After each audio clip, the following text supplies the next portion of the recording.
കോഴിക്കോട് പേരാമ്പ്രയിൽ പുരാവസ്തുക്കൾ കണ്ടെത്തി. വീടിന്റെ ശൗചാലയത്തിനായി മണ്ണെടുത്തപ്പോൾ കണ്ട ഗുഹയിൽ നിന്നാണ് കൂജയും മൺപാത്രങ്ങളും കണ്ടെടുത്തത്. നാളെ പുരാവസ്തു വകുപ്പ് വിശദമായ പരിശോധന നടത്തും. കോഴിക്കോട് നിന്ന് അനൽക സെയ്ദ് ചേരുന്നു. അനൽക, എത്ര കാലത്തെ പഴക്കം ആണ് ഇപ്പോൾ പ്രതീക്ഷിക്കപ്പെടുന്നത്? എന്തൊക്കെയാണ് ലഭിക്കുന്ന വിവരങ്ങൾ? പേരാമ്പ്ര ചേനോളി ഒറ്റപ്പുറക്കൽ സ്വദേശി സുരേന്ദ്രന്റെ വീടിനോട് ചേർന്നിട്ടുള്ള സ്ഥലത്താണ് ഇത്തരത്തിലുള്ള ഒരു പുരാവസ്തു ശേഖരം കണ്ടെത്തിയത്.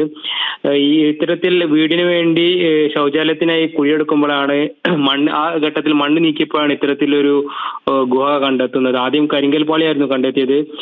ഇത് അവിടെ ആ സമയത്ത് സ്ഥലത്തുണ്ടായിരുന്ന, അതായത് പണിയെടുത്തിരുന്ന തൊഴിലാളിയാണ് ഇത്തരത്തിലൊരു ഗുഹ ആദ്യം കണ്ടത്. പിന്നീട് വീട്ടുടമയെ വിവരമറിയുകയും ഉടനെ പണി നിർത്തിവെക്കുകയും ചെയ്തു.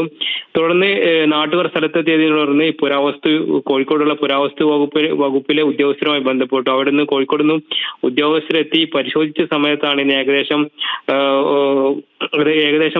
1000 വർഷത്തോളം പഴക്കമുണ്ടെന്നൊരു നിഗമനത്തിലേക്ക് എത്തിയിട്ടുള്ളത്.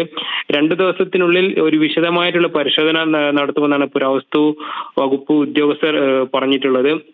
ഈ ഗുഹയുടെ ഉൾഭാഗത്ത് ചെങ്കല്ല് കൊണ്ടുള്ള കൊത്തുപണികളും കണ്ടെത്തിയിട്ടുണ്ട്. ഇതിന്റെ കൂടുതൽ പരിശോധനക്കായി സർക്കാരിനൊരു അപേക്ഷ സമർപ്പിച്ചിട്ടുണ്ട്. അപ്പോൾ 2 ദിവസത്തിനുള്ളിൽ തന്നെ ഇതുമായി ബന്ധപ്പെട്ടുള്ള കൂടുതൽ വിവരങ്ങൾ അറിയാമെന്നാണ് പ്രതീക്ഷിക്കുന്നത്. ലക്ഷ്മി പത്മ.